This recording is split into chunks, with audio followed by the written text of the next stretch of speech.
Silakan duduk Bapak Ibu saudara-saudari yang terkasih di dalam Tuhan. Shalom. Kembali saya sapa shalom.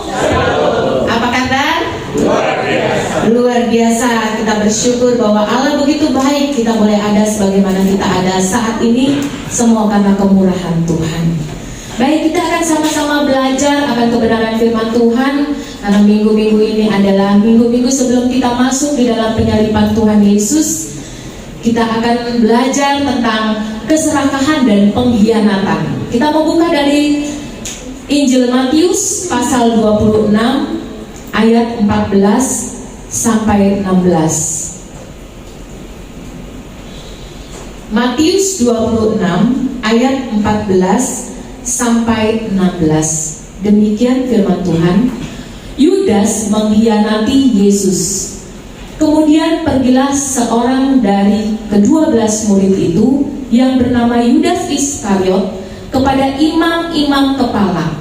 Ia berkata, "Apa yang hendak kamu berikan kepadaku supaya aku menyerahkan dia kepada kamu?" Mereka membayar 30 uang perak kepadanya, dan mulai saat itu ia mencari kesempatan yang baik untuk menyerahkan Yesus. Amin. Untuk firman Tuhan. Bapak Ibu saudara-saudari yang terkasih di dalam Tuhan, ayat yang tidak asing ya buat kita, yang sering kita dengar, di mana Yudas menerima 30 keping perak untuk menyerahkan Tuhan Yesus. Kita tahu bahwa dengan uang itu ya, Yudas memiliki keserakahan ya, dan dia melakukan tindakan pengkhianatan kepada Tuhan Yesus ya. Berbicara tentang tema kita pada minggu ini adalah keserakahan dan pengkhianatan. Keserakahan dan pengkhianatan itu adalah seperti dua sisi mata uang ya. Karena walaupun memiliki arti yang berbeda ya, namun merupakan satu rangkaian yang saling berhubungan dan tidak bisa dipisahkan ya. Mengapa? Karena dengan keserakahan orang akan menghalalkan segala cara ya. Jadi serakah itu sebagai pemicu awal yang ada di hati manusia ya, sehingga orang bisa melakukan tindakan menipu ya, mengadu domba gitu, menjadi tidak jujur, bahkan tidak setia atau berkhianat. Jadi dua sisi yang boleh dibilang artinya berbeda namun sama. Apa itu keserakahan? Keserakahan atau serakah itu berarti hati yang tidak pernah puas dengan apa yang dimiliki. Jadi walaupun udah punya, ya misalnya sudah punya uang 100, masih kurang, pengen lagi, itu serakah ya. Cinta akan uang, cinta akan harta duniawi secara berlebih ya. Kalau orang makan ya, sebenarnya kan kalau orang makan satu piring itu udah cukup ya. Tapi kalau orang yang serakah itu sama dengan orang rakus. Jadi makan sepiring masih kurang. Kenapa? Karena makanannya enak, ya kan? Orang kan serakah gitu, uang kan enak ya. Merasa dengan uang bisa memiliki segalanya, dengan harta dia mendapat penghormatan gitu ya. Jadi pengen lebih lagi dari apa yang dimiliki. Serakah bukan hanya berbicara tentang ambisi secara materi atau harta yang berlebih ya. Sehingga kan orang kalau serakah kan korupsi, pengen lebih lagi hartanya gitu ya, menipu. Tapi bukan hanya sekedar ambisi terhadap materi, tapi juga berambisi terhadap kedudukan gitu ya, pangkat, pujian, penghormatan, semuanya pengen ditujukan hanya untuk dirinya sendiri. Nah, sedangkan pengkhianatan adalah kondisi di mana seseorang tidak setia dengan apa yang telah dipercayakan kepadanya yang dilakukan melalui tindakan atau perilaku. Kalau serakah itu di dalam hati, nggak kelihatan gitu ya. Tapi kalau pengkhianatan itu dia sudah merencanakan satu tindakan, perlakuan gitu. Jadi berbicara tentang serakah berbicara tentang kondisi hati, sifat, kecenderungan. Nah, pengkhianatan berbicara tentang satu tindakan atau perilaku yang akan diambil. Ya. Kayak misalnya kita marah. Ya. Marah, orang nggak bisa melihat kalau nggak mengenal kita dengan sungguh. Ya. Marah adanya di dalam hati, hatinya membara, mulutnya bisa tersenyum, gitu ya. Tapi bisa menjadi wujud yang dikerjakan. Ya, orang marah bisa berteriak-teriak, gitu ya. Orang marah bisa mukul-mukul, bisa menendang, gitu ya. Bisa berbicara kasar. Jadi terlihat satu tindakan yang terlihat. Sehingga kita dapat melihat bahwa akibat keserakahannya maka Yudas Iskariot bisa mengkhianati Yesus. Padahal Yesus sudah mempercayakan kepadanya. Sebagai apa Yudas? Bendahara, ya, dia memegang uang kas. Ya, itu ada di dalam Yohanes 13 ayat 29. Lalu apa yang membuat Yudas Iskariot dapat mengkhianati Tuhan Yesus? Yang pertama, Yudas Iskariot terjebak dalam kesombongan rohani. Kita melihat bahwa latar belakang Yudas Iskariot yang berasal dari daerah Keriot atau Kirbet El Karyatim, ya, sebuah daerah yang berada di sebelah selatan Yudea, di mana orang-orang Yudea sendiri itu merasa dirinya paling murni, paling elit, paling terdepan, gitu ya, dibanding dengan orang-orang yang berasal dari Galilea. Gitu ya. Jadi merupakan satu boleh dibilang dia merasa dirinya paling paling lebih lah dibanding dengan murid-muridnya yang lain, ya, karena Yudea satu wilayah yang besar dibanding Galilea. Kalau di sini mah misalnya kita orang Jakarta, yang lain orang kampung gitu ya, jadi dia merasa udah paling modern gitu ya, paling elit, paling berpendidikan gitu ya, jadi merasa diri paling lebih. Di dalam Yohanes 13 ayat 29 di mana dikatakan Yudas Iskariot itu adalah sebagai bendahara yang bagiannya membagikan uang atau materi kepada orang miskin. Jadi Yudas secara kedudukannya di dalam hubungannya dengan murid-murid Tuhan Yesus, dia merasa paling lebih, ya, paling dikenal orang, ya. Biasanya orang yang suka bagiannya bagiin anggaplah sembako gitu ya buat jemaat, kan pasti dia lebih sering dikenal ya, karena dia sering tampil gitu kan. Nah, sedangkan murid-murid yang lain kan hanya mengikut. Jadi Yudas secara nggak langsung dia sudah memiliki kesombongan rohani. Nah, kita juga demikian. Dalam kehidupan kita harus berhati-hati dengan yang namanya kesombongan rohani, gitu ya.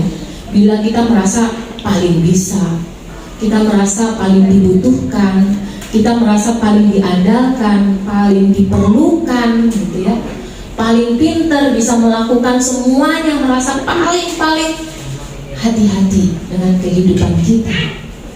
Di dalam hubungan kita dengan suami istri, gitu ya, suami merasa paling berjasa dengan memberikan keuangan, istri merasa paling berjasa dengan mengurus rumah tangga, gitu ya, dengan beres-beres, bersih-bersih, ngurus anak, gitu ya, merasa paling.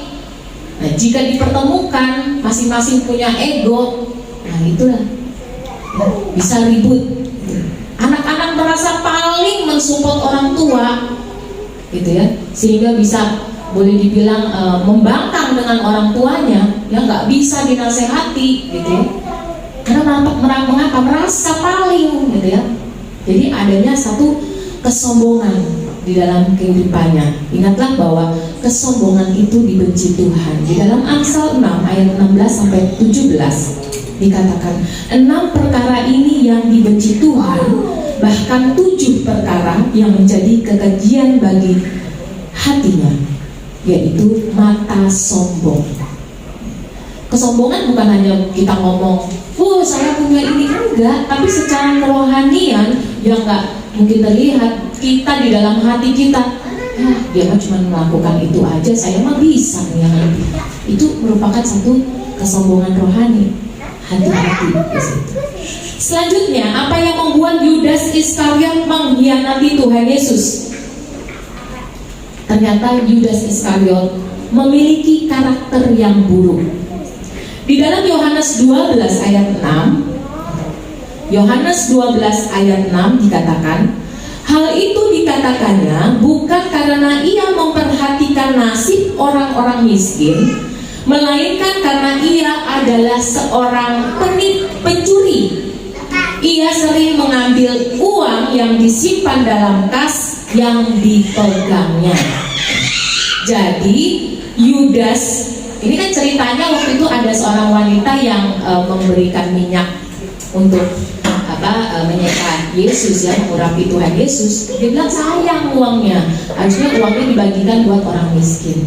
Tapi orang nggak melihat, ya. Tapi Tuhan melihat hati. Tujuannya bukan karena dia cinta sama orang-orang miskin, bukan karena dia peduli, tapi dia pengen mengambil dari situ, mengambil keuntungan, ya. Kalau orang Jawa bilang mentit lah, gitu ya. Ngambil sedikit gitu. Jadi dia karakternya buruk, gitu ya. Jadi dia melayani, tapi enggak benar-benar tulus di dalam melayani, tapi ada untuk mengambil keuntungan. Karakternya enggak baik, hidupnya jadi munafik. Di depan orang baik, di belakangnya tanda tanya, gitu ya. Tidak jujur, melayani tetapi ada udang di balik batu.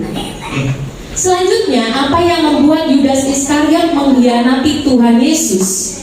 Di mana Yudas Iskariot memiliki motivasi yang salah.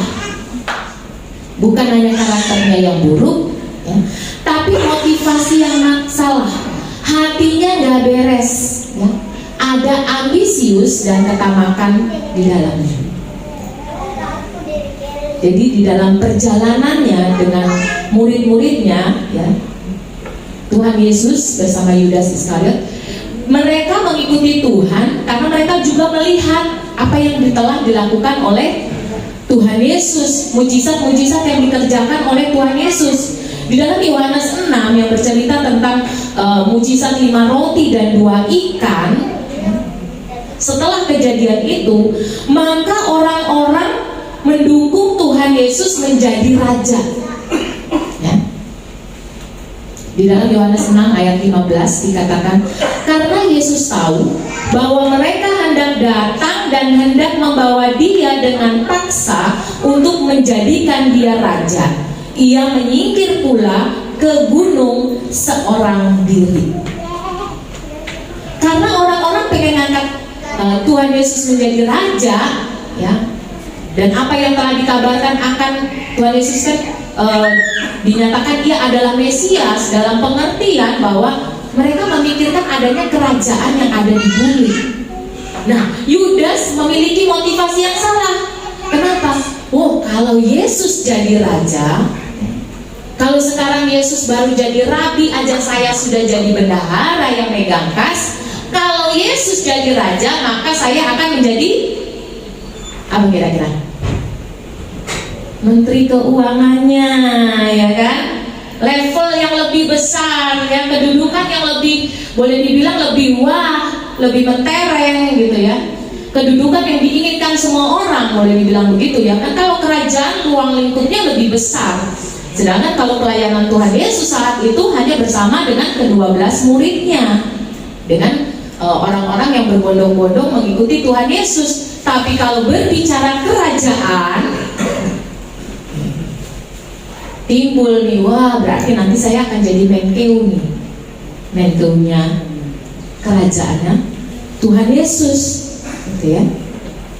Nah, yang menarik di dalam Yohanes 6 ayat 53 sampai 58, Yesus itu menjawab bahwa dia datang itu bukan untuk memberi roti jasmani, melainkan menjadi roti yang terpecah.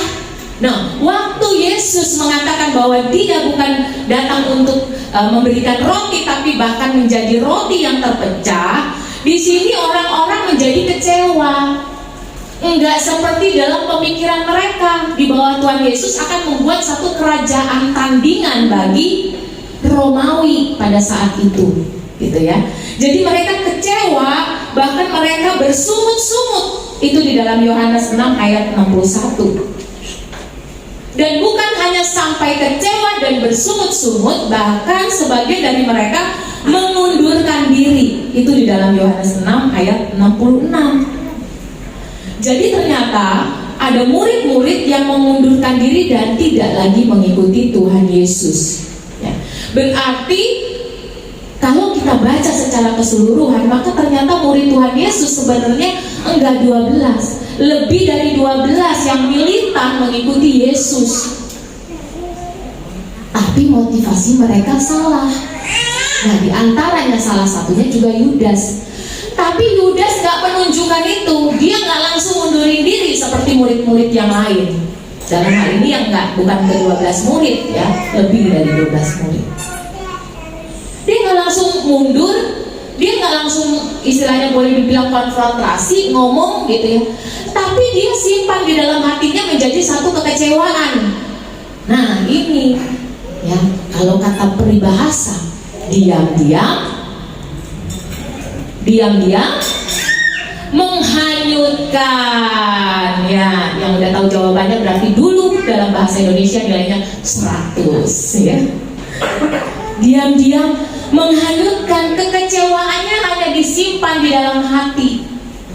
Tapi kekecewaannya justru berubah ya, berubah menjadi satu pengkhianatan. Waduh, berarti Tuhan Yesus bukan bangun kerajaan nih. Waduh, berarti saya nggak dapat posisi nih. Gitu. Jadi berbuah menjadi sebuah pengkhianatan. Yudas tamak bukan hanya pada uang, di mana dia boleh dibilang menipu, yang mengambil bagian dari uang kas, tapi dia juga berkhianat karena dia merasa dia nggak akan mendapatkan satu kedudukan yang penting, gitu ya. Jadi hati-hati, keserakahan ketamakan bukan bicara hanya dengan harta, tapi dengan keinginan-keinginan yang terselubung untuk mencapai posisi tertinggi, mendapatkan satu pujian dan penghormatan. Maka kita melihat bahwa begitu banyak orang ya yang ketika masuk di dalam pemerintahan gitu ya, bahkan mungkin menjadi artis, yang kita lihat beberapa artis mereka bisa boleh dibilang meninggalkan imannya kepada Tuhan Yesus. Kenapa? Supaya bisa mencapai posisi tertentu, supaya bisa menjadi orang yang terkenal. Jadi mendapatkan prestis, mendapatkan popularitas, mendapatkan penghormatan. Jadi betapa keserakahan itu sebenarnya satu cakupan yang luas yang akan menghasilkan buahnya ya. Dan buahnya itu bukan hanya berkhianat saja ya, ada korupsi gitu. Orang serakah pengen menumpuk hartanya. Dan semua itu mereka lakukan kenapa? Karena khawatir, takut miskin, takut keturunannya nanti belangsak. Apa itu belangsak ya? Gitu ya. Takut kalau dia nggak dihormati. Beberapa orang kan merasa kalau dia nggak dapat kedudukan, dia merasa nggak dihormati, nggak dihargai. Dia ngomong kok kayaknya dicengin gitu ya. Jadi dengan mendapatkan satu posisi itu dia mendapat keberhargaan diri gitu. Nah Yudas dengan menjual Tuhan Yesus sebanyak 30 uang keping perak. Jadi Yudas mengkhianati Yesus bukan hanya ambisi, tapi juga dengan uang 30 uang perak ya.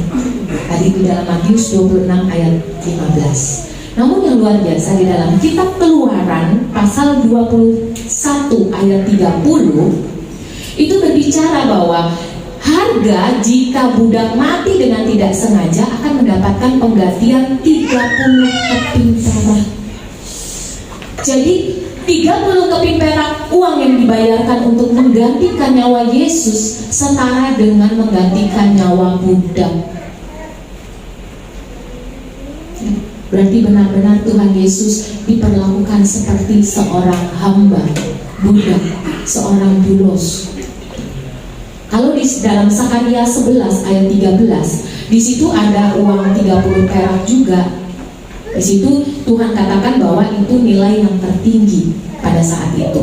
Makanya ada kontroversi antara 30 uang perak, karena saya baca di Google. Jadi 30 keping uang perak itu kalau di Google itu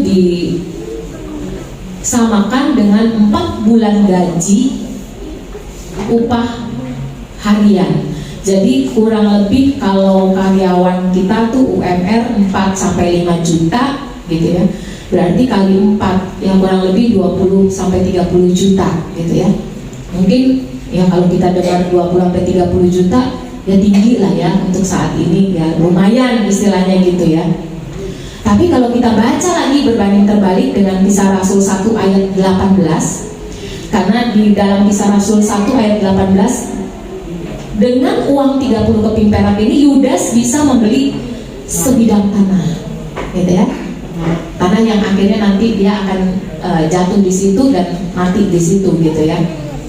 Tapi kalau kita hitung-hitung dengan harga 20 sampai 30 juta untuk harga sebuah nyawa itu sebenarnya nggak layak, ya.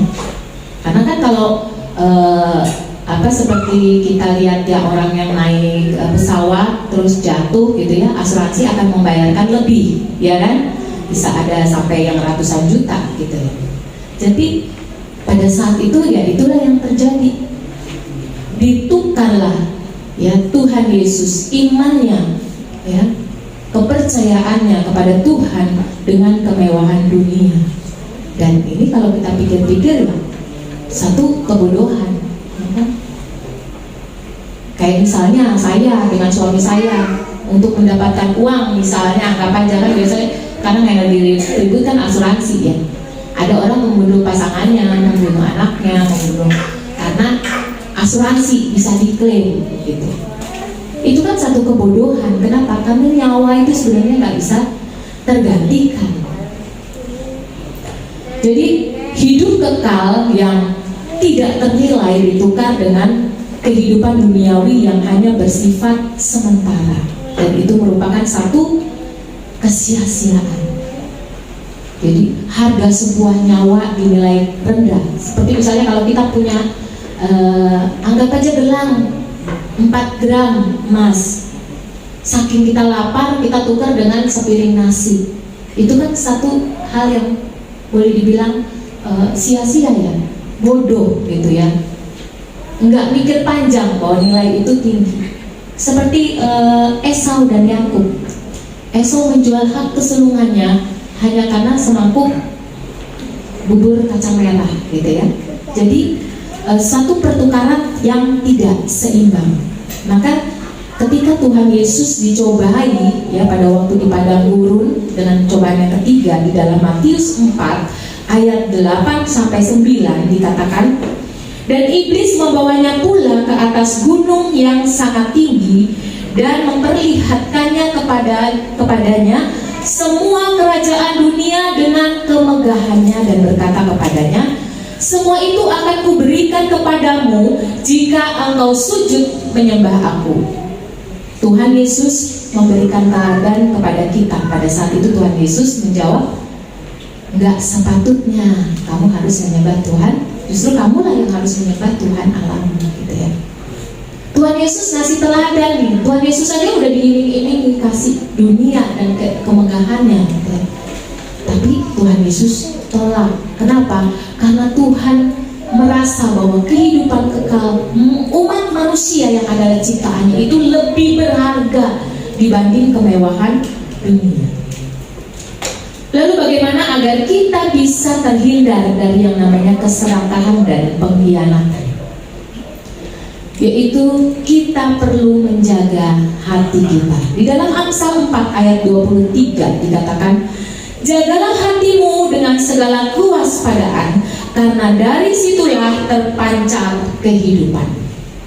Hati sebagai sumber kehidupan. Ya. Di dalam Lukas 6 ayat 45 dikatakan, orang yang baik mengeluarkan barang yang baik dari perbendaharaan hatinya yang baik, dan orang yang jahat mengeluarkan barang yang jahat dari perbendaharaannya yang jahat, karena yang diucapkan mulutnya meluap dari hatinya. Tapi ternyata waktu saya baca di dalam bahasa Yunaninya, dikatakan di situ barang yang baik, barang yang jahat, itu bukan hanya berbicara tentang perkataan aja, tapi berbicara dengan juga tindakan, perilaku, gitu ya. Jadi apa yang ada di dalam hati kita, itulah yang akan kita katakan. Apa yang ada di dalam hati kita, itulah yang akan kita kerjakan. Karena itulah yang meluap dari hati. Makanya hati itu perlu dijaga. Bahkan dikatakan harus dengan segala kewaspadaan, harus dijaga ketat, harus dijaga dengan serius, penuh dengan perhatian yang sungguh-sungguh, bahkan perlindungan yang ekstra. Ya. Artinya apa yang masuk di dalam hati kita harus kita filter, nggak bisa semuanya masuk. Kita harus waspada apa yang masuk ke dalam pikiran kita, hati kita harus kita jaga dengan segala kewaspadaan, dengan segala perlindungan.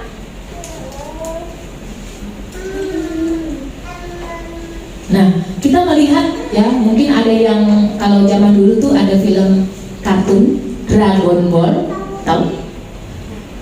Ya, itu film kartun kayaknya dari Jepang deh ya. Dia punya kayak bola-bola itu harus sampai ada 7 atau 9 gitu ya, ngumpulin bola-bola itu. Kalau udah dapat, itu akan dijaga sedemikian rupa karena berebut. Ya. Itu sesuatu yang berharga. Dia jaga, dia lindungi supaya nggak bisa diambil orang lain. Dan ketika itu ngumpul 7 bola itu, bisa menjadi apa boleh dibilang apa ya, kayak permintaannya bisa dipenuhi gitu ya, apa cita-citanya bisa tercapai gitu ya. Saking berharganya itu bola kristal itu, sampai rela mengorbankan boleh dibilang nyawanya gitu ya, dengan berkelahi gitu. Atau mungkin kita juga pernah nonton film tentang berlian gitu ya, apa sekelompok orang yang mau mencuri berlian. Nah, berliannya tuh ditaruh di museum gitu ya, sampai dikasih apa tuh laser gitu ya, dikasih laser yang merah-merah gitu. Bagaimana apa berlian di tengah, secara kasat mata nggak kelihatan lasernya. Nanti mereka pakai alat supaya kelihatan tuh garis-garis merahnya. Nanti mereka bisa, nah itu seru tuh filmnya ya. Kalau nonton itu sampai kenapa? Karena kalau dia nyenggol dikit berarti mati gitu ya. Nah itu karena satu yang berharga. Kalau kita merasa hati kita berharga, kita pun akan menjaganya dengan serius, mengisinya dengan hal-hal yang baik.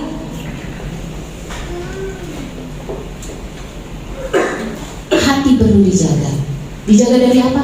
Kekecewaan, ya kan? Karena tadi Yudas kan gitu ya, karena kecewa. Kan Tuhan harusnya bikin kerajaan gitu kan, maunya begitu. Tapi kan ternyata Tuhan bilang enggak.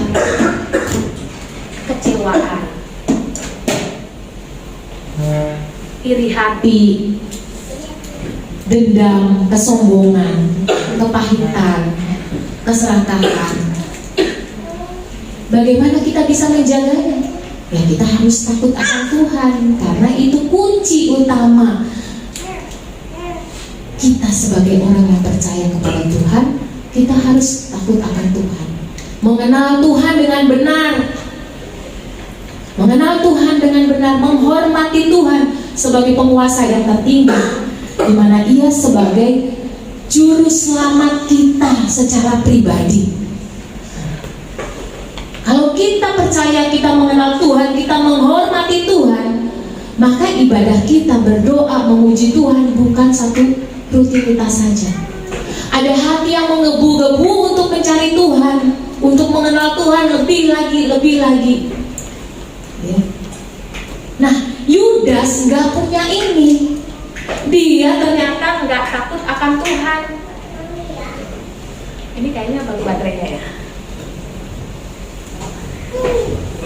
Dia ternyata nggak mengenal Tuhan, nggak takut Tuhan.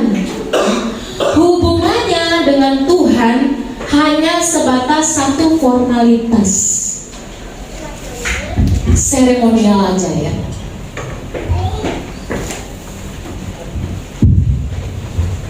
Jadi hubungan Yudas sama Tuhan Yesus itu hanya sebatas formalitas, hanya guru dan murid. Ya. Kenapa? Ya, karena di dalam ayat Matius 26 ayat 25, ya, ketika Yudas hendak menyerahkan Yesus, dia menjawab katanya, "Bukan aku ya Rabi." Ini waktu di perjamuan malam, kan Tuhan Yesus kasih tanda nih, nanti nih orang yang ini nih yang akan mengkhianati saya gitu kan, saya akan diserahkan. Tapi Yudas pada saat itu bilang, "Bukan aku Rabi," gitu ya. Nah, pada saat Tuhan Yesus mau diserahkan juga, ya, itu di Matius 26 ayat 49 dikatakan, "Dan segera ia maju mendapatkan Yesus dan berkata, 'Salam Rabi,' lalu mencium dia."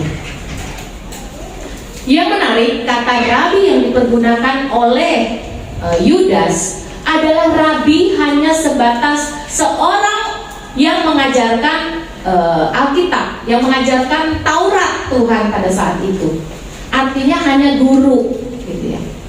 Nah, kalau mengenal lebih sungguh, ya, itu yang harusnya yang dipergunakan adalah Rabuni.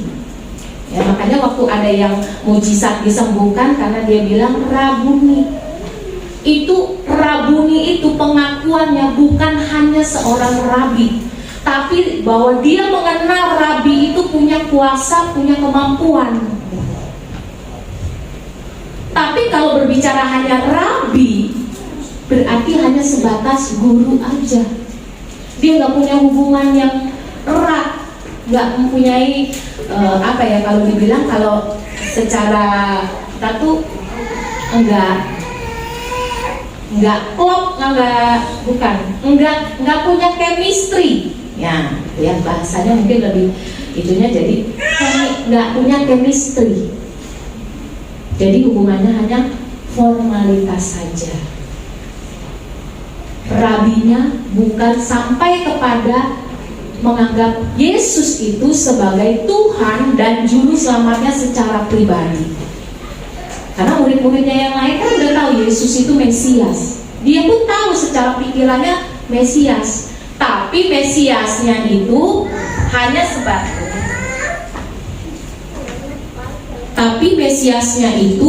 hanya sebatas. Orang yang akan membebaskan mereka dari penjajahan bangsa Romawi. Itu intinya di situ. Maka pengenalan akan Allah yang benar itu nggak dimiliki oleh Yudas. Bagaimana dengan kita? Sudahkah kita memiliki pengenalan akan Tuhan yang benar dengan Allah kita? Apakah kita sebagai orang Kristen yang bersama-sama dengan Tuhan, yang beribadah, memuji, menyembah Tuhan, apakah kita mempercayai Tuhan dengan sepenuhnya? Apakah kita sudah menyerahkan kehidupan kita secara total kepada Tuhan untuk dibentuk? Atau kita ikut Tuhan cuma karena saya orang Kristen, KTP saya Kristen? Atau mujizat. Wah, saya disembuhkan Tuhan, maka saya harus beribadah. Oh, saya diberkati Tuhan.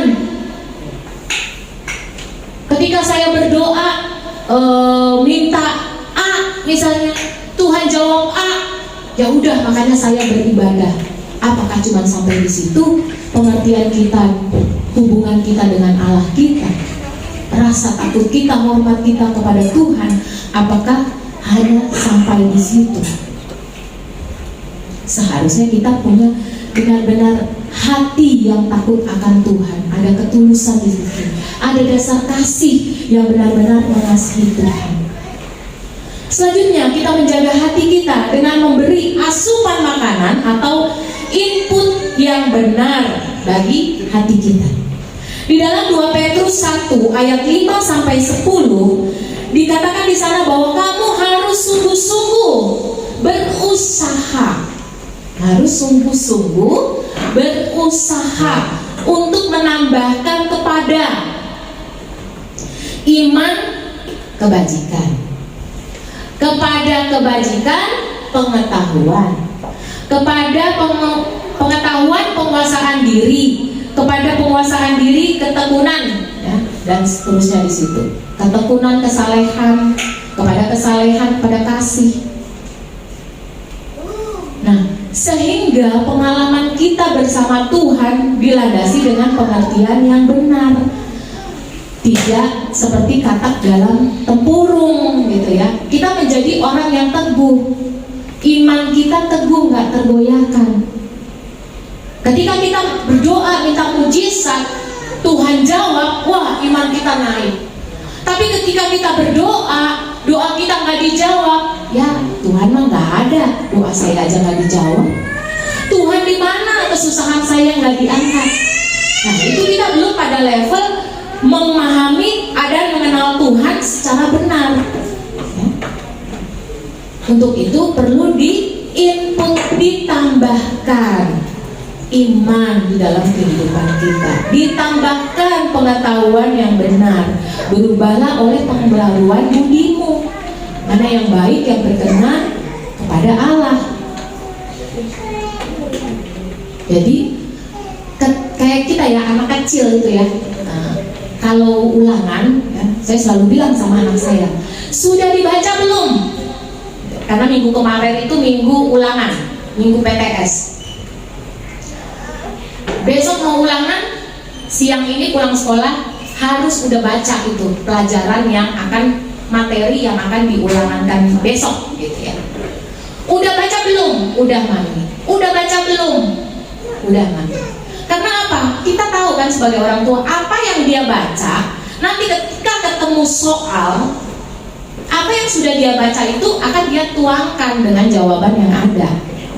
Kalau dia nggak baca atau dia kelewat, miss, maka ketika dia menerima soal, dia nggak bisa jawab. Orang yang nggak baca, gitu ya.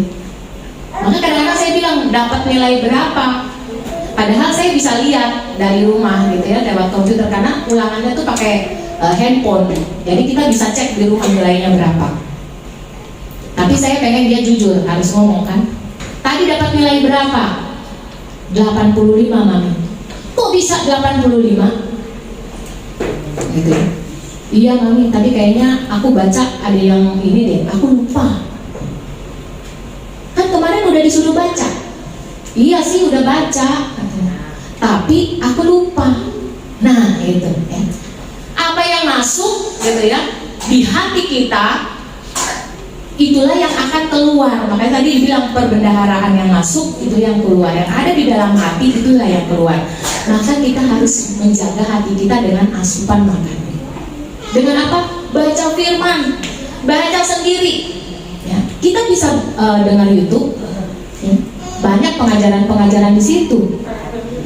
Tapi juga harus hati-hati karena pengajaran di situ begitu banyaknya. Nanti kita juga bingung. Ini yang A ngomongnya begini, yang B ngomongnya kok begini, dengan ayat yang sama, yang C ngomongnya begini, gitu ya.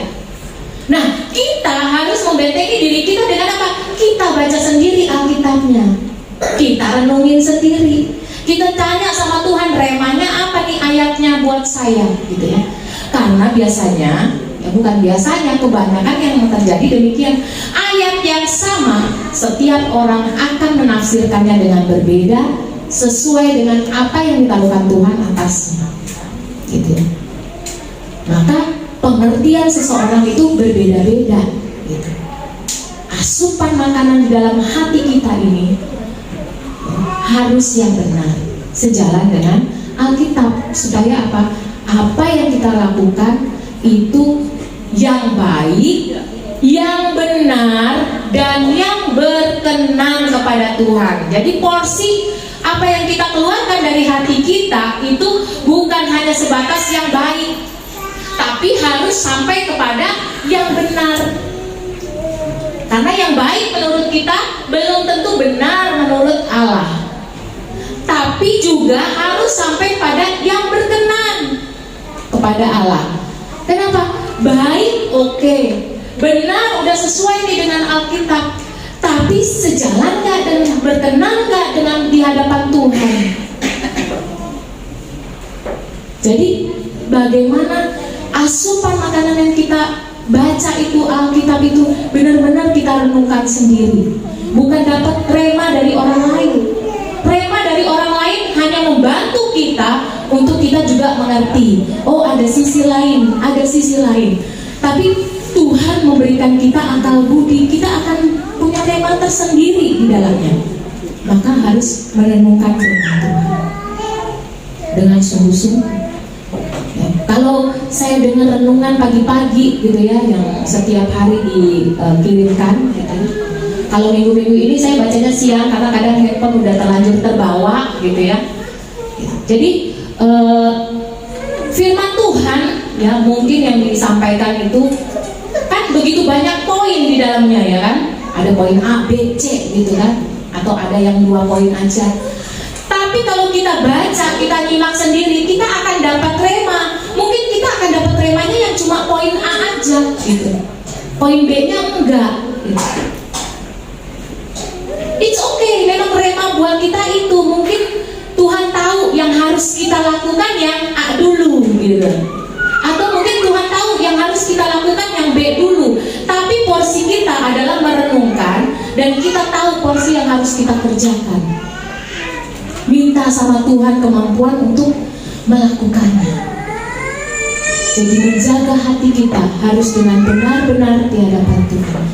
Dan pagi ini kita belajar bahwa Yudas yang adalah murid Tuhan Yesus pun bisa menjadi orang yang serakah dan bisa menjadi orang yang berkhianat kepada Tuhan.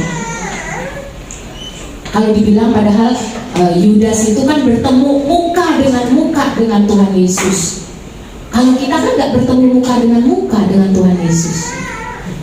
Tapi adakah kita menjadi orang-orang yang tulus di hadapan Tuhan, yang melayani Tuhan apa adanya? Melayani bukan hanya berbicara saat kita di gereja, tapi di dalam rumah tangga kita, pekerjaan kita, apapun yang kita lakukan, semuanya untuk Tuhan, bukan untuk manusia, dan untuk kemuliaan nama Tuhan. Sebagai ayat penutup di dalam Lukas 12 ayat 15. Lukas 12 ayat 15 katanya lagi kepada mereka, berjaga-jagalah dan waspadalah terhadap segala ketamakan, sebab walaupun seorang berlimpah-limpah hartanya, hidupnya tidaklah tergantung daripada kekayaannya itu. Dan di dalam Efesus 5 ayat 5, Efesus 5 ayat 5, karena ingatlah baik-baik, tidak ada orang sundal, orang cemar, orang serakah, artinya penyembah berhala, yang mendapat bagian di dalam kerajaan Kristus dan Allah. Amin.